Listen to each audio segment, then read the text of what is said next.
Ghislaine Maxwell. Ghislaine Maxwell. Yes, Yeah, her.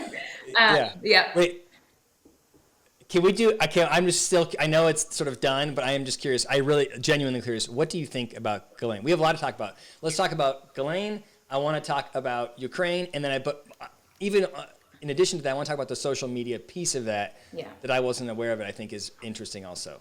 So what is your thought about Ghislaine? Like, how does that happen? I'm not for sure. It's really interesting. So the research and the work that I've done, very minimal work and experience and research related to the female sex offenders, if you will, or the accomplices, related to that. And that's exactly, kind of her role in the Jeffrey Epstein case was she was allegedly luring these, young women for his pleasure and all these other, individuals who took part in that. So that's always really interesting because that's such a small population that we see. For one, we don't see a lot of female sex offenders, right? They are there, of course, but they are in the very, very like marginalized group as far as who are the individuals who offend against children. So it's really interesting, and I would love to like learn more about her and have an opportunity to like analyze her, if you will. Yeah. I'm wondering like how it all started. Did Jeffrey, reach out to her when she was younger? Like what was the connection there? And I have to admit that I don't know a lot about her history, but it's just really fascinating on how a female can contribute to that. When I look at, when you see news articles, it was this female, a young girl, she was 11 and she was taken on the bus stop while she was getting off the bus. And she was gone for like 20 some odd years. You may have remembered this story. And for a while, they thought it was the stepdad because the stepdad was coming. He was riding his bike to try and get her from the bus stop like he does normally. And this car, a guy just gets out and grabs her. And there was a female in the car with him. And this whole time, his Oh, wife was helping him kind of snatch kids and, making yeah. these children, like their sex slaves. And I remember reading about this story years ago and always just being intrigued on what's taking place in that female's mind, the wife. Like, how do you even do that? And so this Yeah. reminds me of that same situation of, yeah, what's going on there? How are these men convincing them to be a part of this? What role do they play? Do they have a romantic or intimate relationship with the offender? And if so, is there, manipulation there? Is there power dynamic? Um, all kinds of stuff. I mean, are they offenders themselves? Yeah. You know, and that might, Yeah. Yeah. I don't know. Before I did a video on Ghislaine, and I was trying to figure out the same thing because this, like, statistically, it's so rare for a woman to be the perpetrator like that, and Yeah. usually it's because of mental illness. It's because they're impoverished, or it's related to mental illness, poverty, just a totally unstable background. And in her case, she has none of those things. Like, very well educated, comes from a ton of money. Like, she doesn't meet any of the like sort of the statistical the characteristics of someone that's a perpetrator. But she did have a weird relationship with her dad, who was a criminal, and her dad, I think I'm going to butcher this, but I think she had like something like 6 or 7 kids in her family. And when she was born, her older brother, who was 15, died in a car accident. And after he passed away, or I believe I'm getting this wrong, but something like this, her brother had some kind of mental illness, but required a lot of care or something like that. Oh, When he okay. passed away, so she didn't have a lot of attention. And then I think she didn't get any attention. Then when she was 7 or so, he passed away, and then she became her dad's favorite and got a ton of attention. Something like this. I feel like I should have been more prepared to be able to get the story accurate, but she went from being totally neglected to being the apple of her father's eye and sort of doing all things for her dad. And then who ended up being a criminal, through his criminal behavior, got the family a lot of money. And then when her dad died, which was right before she met Epstein, she went from being, British socialite, lots of money, to all of a sudden losing her dad's business and losing money. And she latched on to Epstein because he sort of fit that father figure role. He was, a little bit devious. She knew that if she did all things, she was sort of like his girl, she would be taken care of. And I think that's why she was so over aligned with him. Oh God, you've done a lot of work on her. I mean, on this. Yeah. That sounds like Well, an approach. that makes sense, right? Yeah, that makes sense. It's Jeffrey Epstein has all the Yeah. money, so he is kind of fulfilling that role that her father played in her life. Yeah. That's interesting. It's the only thing I can make of it. What I don't understand is the sexual deviance. Like, I don't know how. I don't believe that she was traumatized or anything like that. And so I guess maybe you just do whatever you can to make this father figure love you. Yeah, that admiration, social desirability on like a Yeah. whole level. Yeah, So manipulative. it really is. It really Yeah. is fascinating stuff. Yeah. All right, let's talk about Ukraine. Seems like an absolute nightmare. My first thought was like, what's going on? Like, how do we understand Putin? Which I want to get your thoughts about. Like, would you put him in? How would you categorize him from a like diagnostic standpoint? Probably antisocial. Yeah. Well, yeah. Well, yeah. I think antisocial. I think narcissistic. Yes. Yeah. I mean, he sort of clicks off every single Psychopathy. What? dark triad Yes. personality characteristic. Turn to the section on psychopathy, and he Yeah. about 5 or 6 different diagnoses there. Yeah. Why do you have any sense just from your just looking at the media what's this feeding in him? Is it about his ego? Is it about his long-term reputation as a leader? Like, what's the driver, do you think? I mean, I think he made a comment. It was like, "What is the world without Russia?"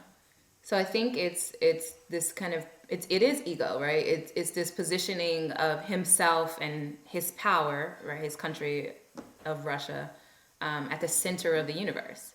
And so, with that being the basis or the foundation for how he views himself in the world, then essentially, right, everything is should be in his grasp.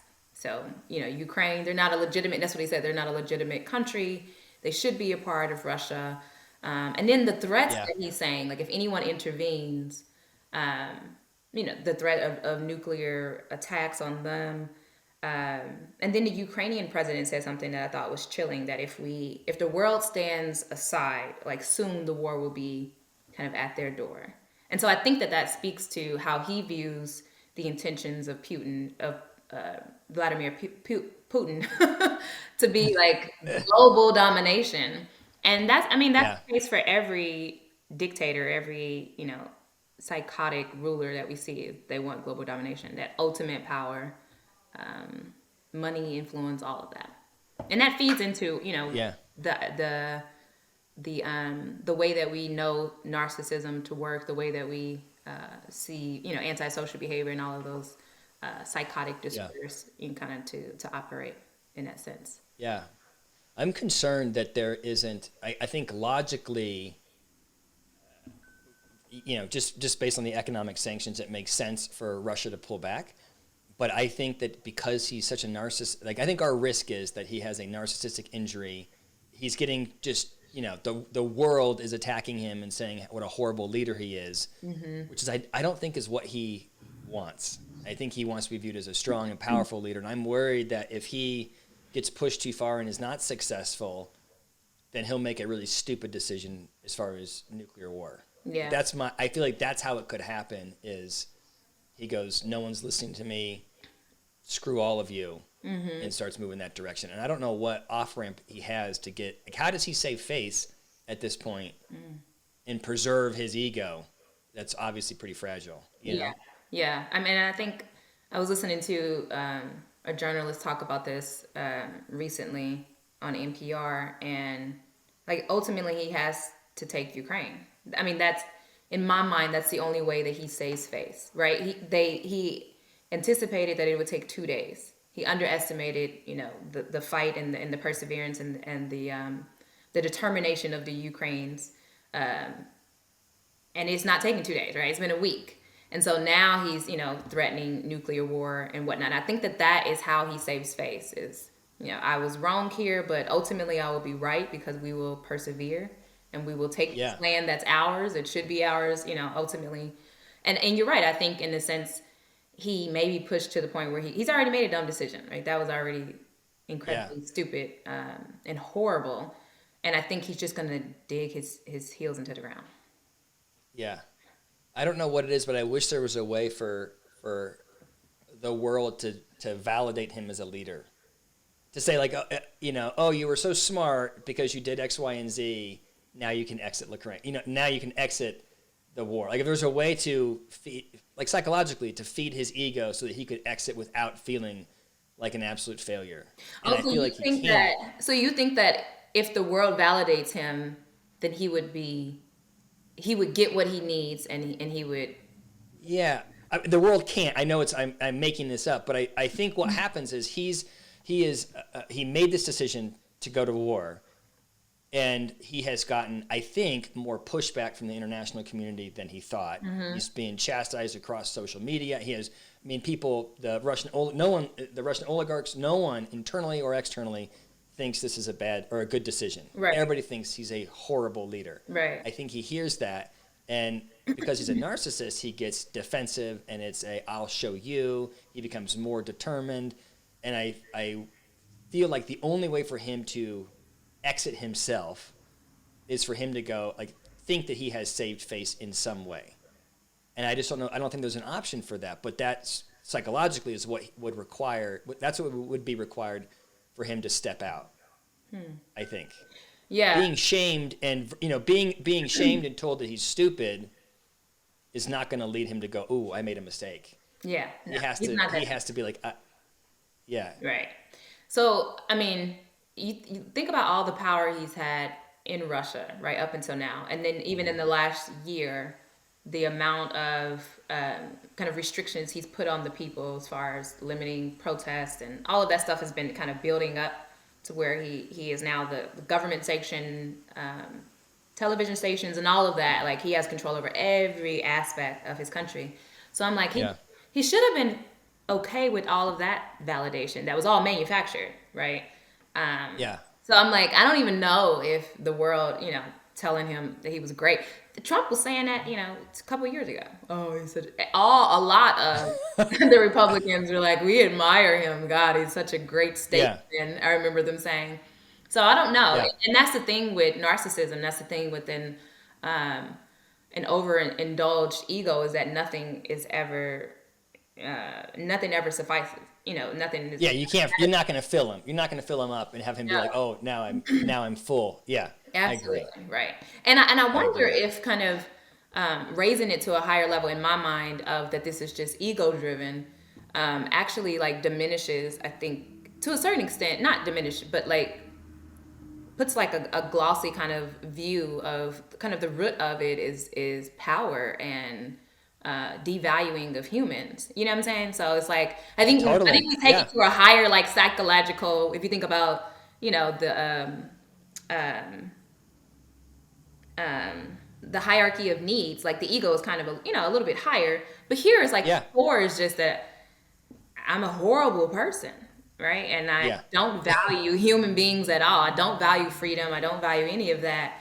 And I don't know. And I think it kind of simplifies it to a way that doesn't sit well with me when we just kind of conclude that it's all ego driven. Does that make sense? I think it does make sense, and I think that I'm talking about it from if we just described it as narcissism. Oh, sure. But there's more. But you're right. There's more to it than just him needing his. I think it is more than him just needing his ego inflated. It is also about the true power that he has and the impact he has, and he doesn't have any recognition or concern for human life. Right. I think that is, I think you're right about that. And I just don't know. I have fantasies about what if I was hired by the government. I know it's delusional, but I have fantasies. What if I was hired by the government and was to engage in psychological operations on Putin? What could you do if you wanted to do psychological warfare on somebody like that? What would undermine him? What would unhinge him? What would create distress? Because just saying, "Hey, people are dying," isn't working.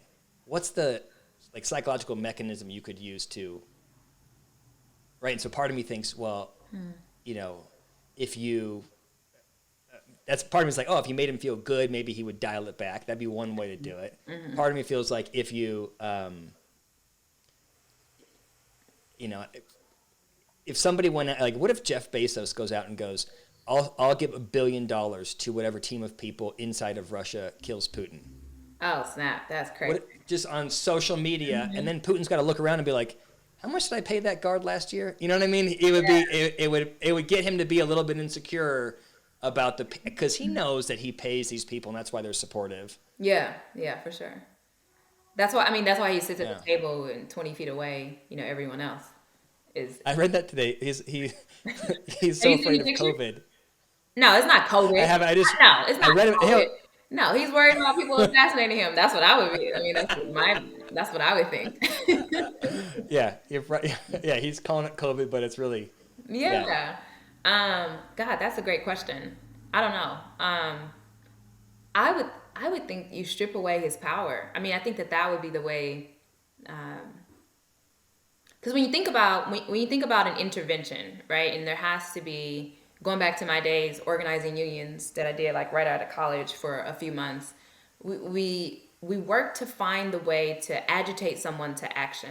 So when I'm thinking about like in psychology, like what is a trigger that would promote change or insight, if you will, right? So with Putin, I doubt I could ever get him to be self-aware in the sense of him recognizing any errors or any wrongdoings within himself. So I don't know if that would even be the angle. But what else could I do to agitate towards change? And I think, of course, this would be probably impossible at this point, but to reduce his power and his influence over people. And I can see that would, I get a sense based on how he responds to certain things that is something that he is trying to hold really tight to, right? That's why he arrests everyone who even tries to chant anything, in the country and in the cities within Russia. You can't even hold up a sign, not even for 5 seconds. Like they're coming and they're arresting you. So when the people rise up, right, that's a threat to his power. When Ukraine exists, right, that's a threat to his power. So those are the things that he vehemently goes towards and tries to squash, tries to diminish, tries to reduce as much as he can. So I think that would be probably the angle if I had an opportunity, or if someone could, and it may not have to be like real sense of power, but on a psychological sense, how can we get to a place where I can make him feel like he has less power? And I think have you watched the videos that Anonymous, the cyber hacking group? Oh my God, you gotta see those. But I feel like I would be into that. Oh, I felt like I was in a movie. Like I pulled up social media and Anonymous has this message that they've declared, cyber war on Russia.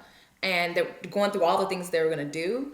And I'm just like, that right there is like the psychological kind of tactic to pull away some of his power. And I'm like, that's it right there. Like that, if we can do that. Yeah. What's interesting is Zelensky. Am I pronouncing that right? The president of Ukraine. Mm-hmm. He used to be an actor and a comedian, which I had no idea about. Comedian, yep, I did. It's like the exact opposite personality of what like Putin's goal is, to get everybody to think to be powerful, and he's asserting himself and being dominating his way to power. Mm-hmm. And he's attacked the one guy that is so charismatic that people just want to follow him for who he is. Yeah. It's just a funny like dichotomy. And he's able to use social media. Have you heard his speeches? Yeah. They're so powerful. He's got the entire international community behind him through his because they actually want to follow this person. Yeah. Versus Putin's approach. And I do think that that's another way, via social media, that you can remove Putin's power. Yeah, he can push everybody's signs down. He can try and restrict the internet coverage, but he can't control all of social media inside of Russia. I was reading how like China's done a much better job of restricting that, but Russia is not there. Yeah, and so people are seeing social media. Certain things. It's undermining him. I think he underestimated the strength of the Ukrainian people, and he's underestimated the power of social media. I think two things that he's underestimating, for sure. Yeah. Yeah. So tell me about this. So you and I were talking this morning. I was like, what do you want to talk about? And you said Ukraine. Let's talk specifically about the racism. And I go, what are you talking about? I haven't heard anything about this. And you said, I think your algorithm, like that says something about your algorithm, which I think is, I mean, it's funny in that, like, how could I not be aware of it? And it's also really sad to think that there's that going on where you have refugees trying to leave Ukraine, and then based on their skin color, they're being pushed aside. And I read, you and I talked, I went and read a story about somebody waiting in a line for 9 hours, getting to the front of the line, and then being pushed aside. Yeah. Is crazy to me. Yeah. Yeah. Yeah, there is. So, oh, go ahead. No, go ahead. So yeah, there's been a lot of coverage I've seen on social media where actual Africans, Nigerians, Ghanaians, I mean, they're all over the continent of Africa, go to the Ukraine to go to school. They go there to work. Tons of, non-white people live in Ukraine. And so, yeah, when the war started and the invasion started, rather, everyone was trying to flee, right? Makes sense. Everyone trying to get out. But the Africans were told that essentially the trains and the transportation out of the Ukraine were only for white women and white children, right? The men, or most of the men, are being asked to stay and to pick up arms. But even the Ukrainians are bringing on their pets in place of human seats for African individuals to get out of the country. So, yeah, it is a travesty. It is a war within a war that I think the majority of the global media has ignored, and relatively well, and been successful about that. But again, underestimating the power of social media. So when I log on to social media, I'm seeing these videos of these families who are filming and uploading this information because no one is covering it. An African woman, a Nigerian woman with a 2-month-old baby is not being allowed to get on the train to leave, the Ukraine. And what are they left with, right? All of the grocery stores have been emptied out. Everyone, is gone. You can't work. You can't do anything. And so they're left there to starve, essentially. The Nigerian government has sent buses there to get them out. The buses were denied access to even get their own people out of the country. A few of them have, like you mentioned, waiting for 9 hours. The majority of them have waited longer than that, like 22 hours in order to get out. And once they have, some of them, when they've gotten out to Romania, some have been treated very well and been allowed to access the transportation that their country, either Ghana or Nigeria or whoever, have been able to access those transportations to get back to their native land. But some have not. Some have been met, like I said, footage of their, of themselves, like recording what's happening as they approach the border of Poland, have been met with armed soldiers pointing rifles at them, telling them to get back. You can see some Ukrainian soldiers physically attacking some of the Africans waiting there to board. So, I mean, it's like I said, it's a war within a war. It's trauma in the midst of trauma, and it's devastating to watch. Yeah, I'm trying to think of, like, what's the impact on you? As a black woman in the United States, I would imagine, like, my reaction to it is, like we were talking about, just my algorithm, like that I didn't even know it. To me, the perception of me is the black experience in America is we're saying, hey, there's a real problem as far as how we're being treated. And a lot of the majority population goes, it's not that bad. Yeah. Like, I feel like that's the in general. And if you ask the average white person, are you racist? The answer is no, of course not. Mm-hmm. And I think the general sentiment is it's not that bad here. And then you look over there, and it feels to me like when there's stress, when there's urgency, when they're under duress, like the true colors come out, right? And so then it makes me go, I wonder if you go like, is that how everybody feels in the U.S.? And then also, it's amazing that you have like the majority population in the U.S., like myself, looking at it going, it's not that bad, because we don't even know what's happening, because we're not exposed to it the same way. You know what I mean? Yeah, absolutely. And I think that that's done by design. And so when something is brought up, then we have to provide proof of our trauma, right? We have to provide, like, where's your proof? Like, what did they do? Like, Yeah. how do you know? Like, you asked me, like, when I told you this morning, you were like, where did you find that at? Like, essentially, you were like, where's Yeah. your proof? Like, where's your Yeah. proof? You know, Yeah. and so we're forced to not only carry the burden of race-related trauma,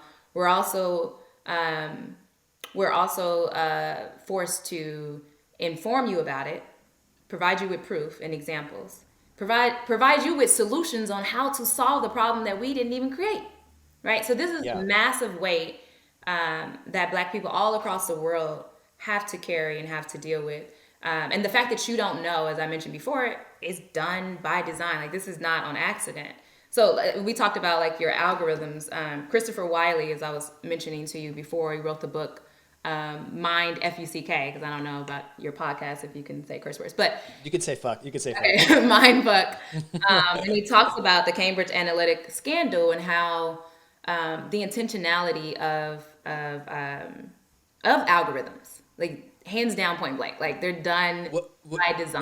Will you, sorry to interrupt you. Will you go, can you give a 30,000 foot overview of what that scandal was? Oh, sure, yeah. So, let me find my notes. So This was, by the way, this was your dissertation Yes. topic, right? Yes. So just so that I don't mess it up, the Cambridge Analytic was a company that took large amounts of data and used it to design and deliver targeted content capable of moving public opinion at scale. So this was a company in the UK whose whole objective was to gather so much data on the populace, right, and create these different profiles so that they can, in a very strategic way, target each individual to help influence their opinion, to help influence their behavior, and to influence political outcomes within a country. Right, and so that's the influence from Russia that so many people were talking about during the 2016 election and even earlier elections, right? So the influencing of the people without them being aware of it. So, for example, if I'm on Meta and I 8 years ago on Facebook and I sent you, or actually I ran these targeted ads that seemed very, very fun and kind of fun-loving to get you to identify what type of Disney princess you are or what type of character on Game of Thrones you are, right? And so you take this fun-loving survey, which maybe is only 5 or 6 questions, but from that, I'm actually gathering data about you psychologically. And then I turn around and use that data specifically for 800 individuals who fit this psychological profile. And then I create a Facebook group that professes the ideology that I assume that you have based on this data that I've collected on you. So then I run an ad for that Facebook group. You actually see it and think, oh man, this is a really cool group. I have, very similarities to them. So I click on and I join that group. And from there, I have someone inside of that group who's espousing messages, that are similar or that are in line with this particular political party versus that one. Right. And so essentially you're thinking you've joined this group on your own, from your own volition, as an intelligent human being, just aligning yourself with something that you're interested in. But from that, I'm able to persuade you in all types of ways without even alerting your defense mechanisms. So that's essentially that is so scary. It's very scary. Yeah, it's very scary. So when you think about your algorithm and why you didn't see any of the news related to how Africans were being treated, that's because essentially whatever social media platform you have, they've designed an algorithm based on your user data, right? And they're saying it's to give you the content that you would enjoy, and to a certain extent, yes, that's probably true, and to target advertisements based on your needs, so that you're not getting golf ad equipment when you don't play golf, right? So it makes sense in certain situations, but again, they've built a profile for you and they're targeting information based on that profile. So all of this other stuff over here that's happening in the world, if you haven't shown any interest in it, you're not going to see it. Yeah, I mean, it seems so it's so concerning, and what's scary, the scary part to me about that is the piece where you're talking about it being leveraged for political ideology. Yeah. Do you know what I'm saying? Because I don't want to see golf equipment on my, Yeah. like, I do agree with that, but Yeah. then to turn around and use that and go, well, we're not, we're going to fill this person's, this moderate person, we're going to fill his feed with crazy behavior on either the right or the left to push him. Yes. Right? If you talk to somebody on the right, they will describe crazy behavior on the left. Yeah. And the world is going to end because of what the left is doing. Right. Exactly the same thing if you talk to somebody on the left, right? Because it's so polarizing and intentionally so. Yeah. And you're right. They want to target those moderates. So how can we get them to move either way? So what do you think? I know it's a big question, but what do we do about it? Yeah, that is. I mean, you said to me, you go, this one, if you look this up, it's going to help you have a more, I forget how you said it, but inclusive algorithm. A more inclusive algorithm might be helpful. Mm-hmm. So you could be intentional about looking stuff up, about forcing your algorithm, like showing interest. Yes.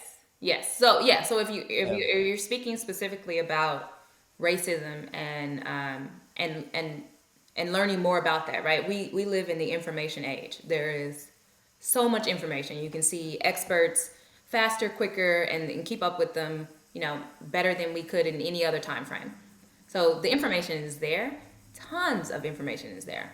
But yeah, in your case, and in most people's case, right, they have to kind of manipulate the algorithm because the algorithm is manipulating them, right? So if you can push back a little bit by doing these searches. So when things come up in the world globally, as an individual who's of the majority ethnic group or culture, right, you're not even thinking in your mind, for one, because, society has kind of trained you not even to think about those things that other people experience, but to force yourself to, I wonder how this group is experiencing this over here. Yeah. The mainstream media isn't even bringing up their experience, but surely they live in the world, right? I had to remind myself there's, black people in the Ukraine. I was like, wait, of course there is. Like, they're everywhere, right? Yeah. But yeah, the mainstream, because I didn't see that. I didn't see any of this on CNN or Fox News or anywhere, right?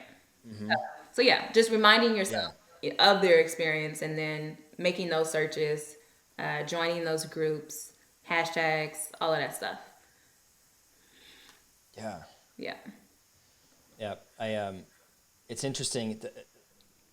Since you got me sort of going down the path, I saw, there's been part of this is President of Ukraine is charismatic and likable and people want to align behind him. There's also and I guess it's probably new that there's the power of social media, so that sort of differentiates our international response to this. Mm-hmm. And a part of it, have been reading this morning since you and I talked, is about race in that international, the U.S. is invested maybe because people in Ukraine look like white people. Yeah. And so there's so much more interest in that. And then I was looking, there were recordings of people saying, I'm really worried because there's blonde-haired, blue-eyed people that are in danger. Yeah. On the these are like people that are leading the news. Yep. That are saying that, and I think it's crazy. I mean, it's part of me feels like, okay, well, maybe it makes sense because we default when we get scared, we default to this sort of tribal mentality, and so maybe you can't help it.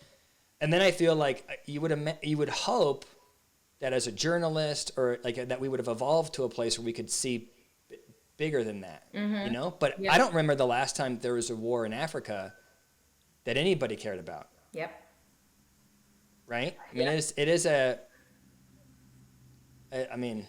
Yeah, you're absolutely right, David. And I think that this is, and I see what you're saying about how stress can kind of bring about certain behaviors that don't have the opportunity because of the situation to kind of be filtered. But I actually think that this is kind of revealing the DNA per se, not just a stress response You get what I'm saying? Like that this is more of a core kind of issue. Essentially, what all of those journalists and experts that were on the news, because there were a lot of clips of people saying similar stuff, right? This shouldn't be happening to us. This is not Syria. This is not Afghanistan. This is not Iran and Iraq. Essentially, what they're saying is that we can understand why there's a crisis in Syria. I can understand why there's wars in Afghan for the past 30, 50 some odd years or whatever. But my goodness, we cannot understand because of our whiteness how this is happening to people who look like us, right? These are Christians, is what they said. These are, blue-eyed. These are white people like you and me. I remember one report. Yeah. So I think these things are just the blankets are kind of just being pulled back a bit because they had that same mindset when they were watching the crisis in Syria. They understood why that was happening. Essentially, we're like, well, I understand. Yeah. Right? They're supposed to be in turmoil and in war, and famine is supposed to sweep throughout these particular places, and these groups of people are supposed to be refugees, right? You saw a lot of I saw a lot of people wanting to stay away from the word refugees because these are essentially, and I'll quote what this woman said, these are white people, these are Christians, these are not refugees. So refugees in their mind look like a particular type of person. They have the skin of a particular type of person, and they come from these particular countries. So I don't necessarily think it's more so of a stress response. I think it's kind of at the core. We're seeing kind of the core of racism and how it impacts people. Yeah, it's hard for me to argue against that. Like, I mean, I think I have to agree with you. I just don't like. That's the issue with it, right? I don't like that. Mm-hmm. I don't know what to do. I'm not sure I know what to do with it. You know what I'm saying? Like but I guess a good, having a more, I forget I still keep spacing on the word you said, but a more diverse or more balanced, inclusive algorithm. Having a more, the idea of being intentional about what you're searching, so that you're forcing yourself to see different views and perspectives. Right. Is interesting because it's like I feel like I think I do my best to be like pretty balanced and like I would if you had just asked me, like what's your view of things, I would have said like, sure we all have implicit bias, but I think I'm pretty evolved. Would have been how I would have answered it, right? Of course. But I had no idea, and I did exactly what you said as far as I was like, come on. Where does that? Show me. Where did you find that? Right? I did do that, so I think that's it's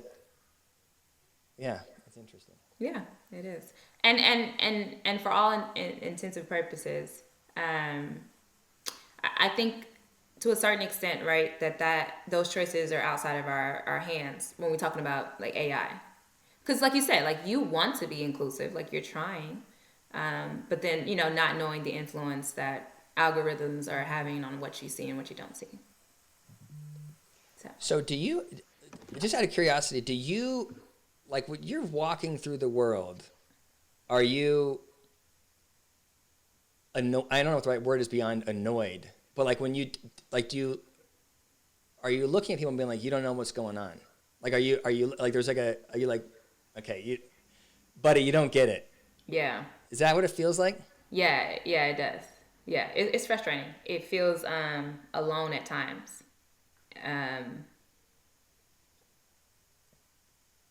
Yeah, to the extent where like there's not a lot of people, if I'm thinking about like my work, family and work community, that I can talk about with these things. Because again, right, I'm carrying, these burdens as an individual every day. So then if I bring up the conversation, then I'll have to carry the burden of having a lot of proof. Right, I gotta carry that, and then once I bring it up and once I show the proof, then I have to carry the burden to be the solution finder when I didn't create the problem. I'm like, so now I gotta find solutions for you. I gotta educate you. So it's a lot, and I think that's why probably a lot of people of color kind of shy away from conversations like this. They're already carrying that race-related stress in their everyday lives when they turn on social media, when they look at the world, when they see themselves through the worldview of others. It's all encompassing. It wasn't intended to be this I didn't mean, I'm so happy you brought it up. I didn't think that this is what we would talk about, but it's really interesting that, like, one of the things that I always feel frustrated with as it relates to conversations like this is I always feel like there's a criticism of white people, and we always talk about, like, it needs to be an uncomfortable conversation, and I'm always like, why?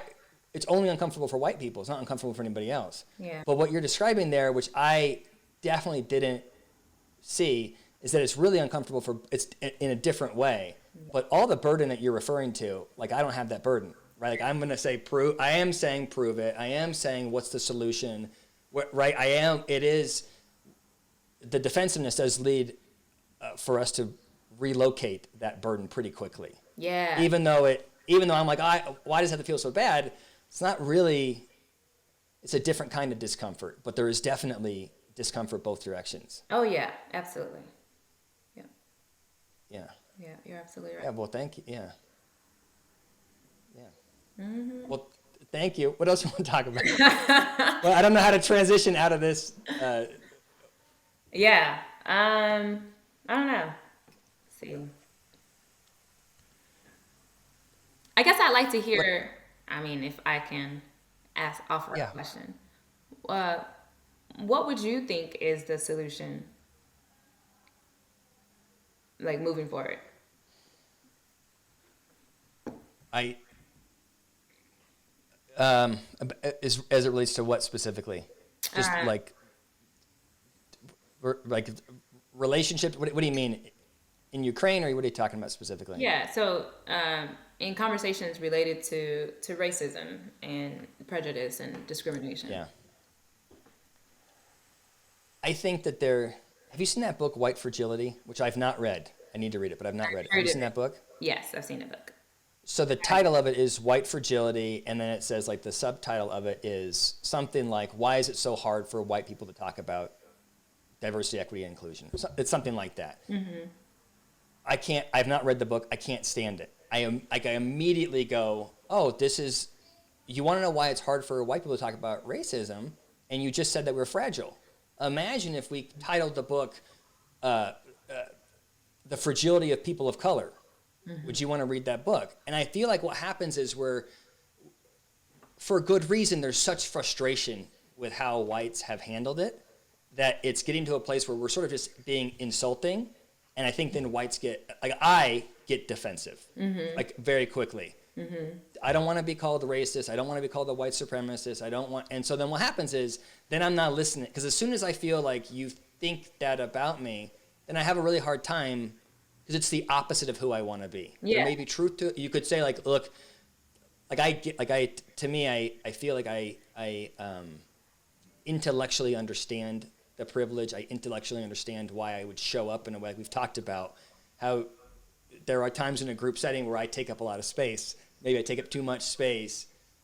I get intellectually why I do that and how that might come across, but it's not who I want to be. Mm-hmm. And so when the discussion feels like I'm being criticized, it's just hard for me I think that we're fragile in that way. And if you actually, what I've read about the book, what she's talking about is not that whites are just inherently fragile, but there's this struggle of feeling like shit for these systems that exist, not knowing what to do, mm-hmm. right? But I think what happens is the way that it's happened, I don't think that we know how to have the conversation.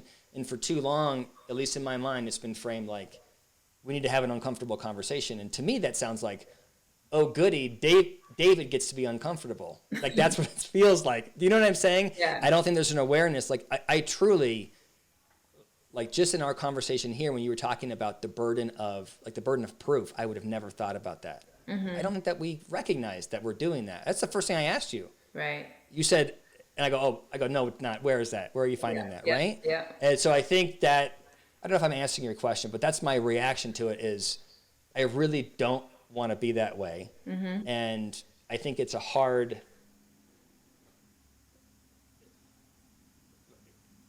I don't know what the experience is to be a black person in America.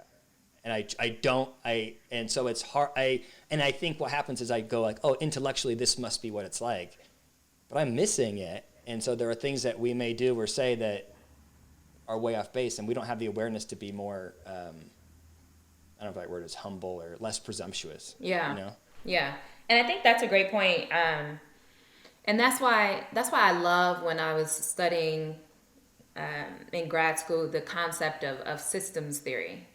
I don't know if you studied that, because I don't think the problem is not you individually, David, right? Like, how much power do you have to influence, the entire American culture, right? And nothing to take away from you, but it's not the No, I know. do you get what I'm saying? Like, it's not the individuals, it's the system. So you all are being, in a way, kind of cultivated and groomed within yourselves individually to participate in a system, right? And so it's not, if you're feeling like the attack is individual, I think that's where the misunderstanding is. And it's more so, it's not these individuals who are, the problem. The problem is, as you can see, it's global, right? It's a system that has been established to oppose, this false notion of superiority and this false notion of what's the other word I'm looking for? Of being less than, right? So inferiority. Inferiority. Thank you. I'm like, yeah. So that's it. It's a system of the false notion of superiority and inferiority, and a false notion of inferiority globally, right? So and I think what you're feeling is that these systems have created this notion of white comfort, and that becomes weaponized in certain times.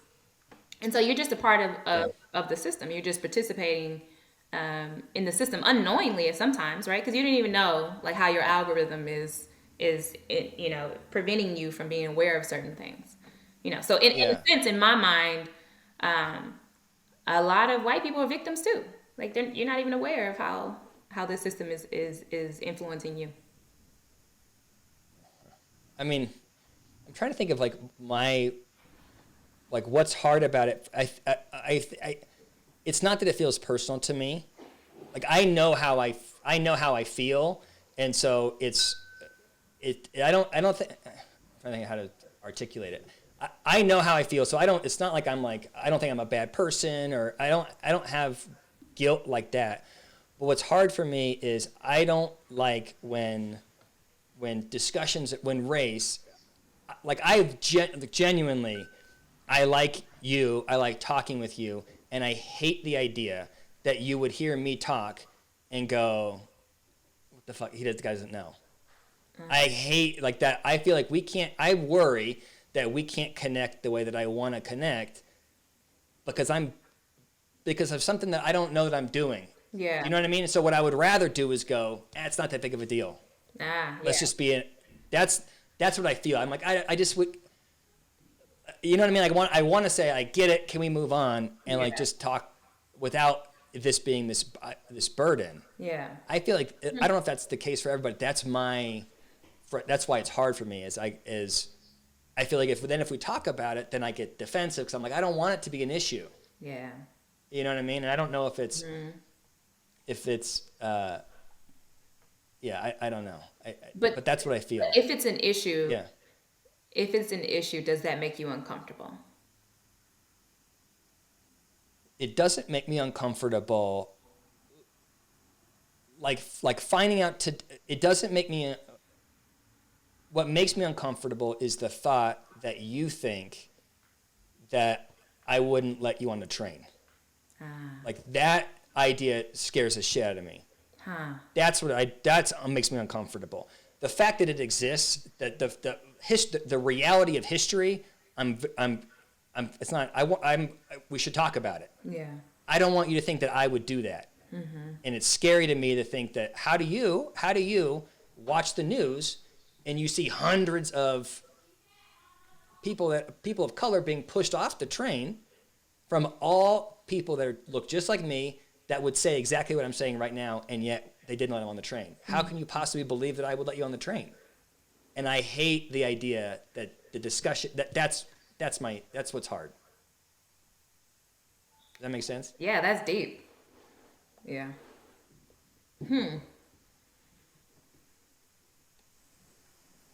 So if you go back to social learning theory, right, back to social psych class, we learn from our interactions with others. So how could I not have that viewpoint of you? If when I we think look you back have. into I the think you. yeah. I think you have to. Sorry to interrupt you. I was going to say, I think you. I don't. I'm not blaming you for the view. I think I would have the same view. How do you not? You just saw it. Like it's not. You're not making it up. You just. I made you.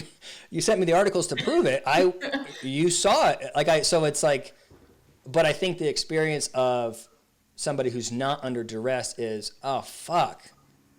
Like that's going to interrupt my relationship with people of color because there's. And so then I think I get defensive. Yeah. Like I don't think there's I don't know what to do. Yeah. It's like I would do the same thing. I would feel even if you didn't want to be, even if we did say, Aisha, it's your burden not to feel that way. Good luck. You just saw it. Yeah. Right?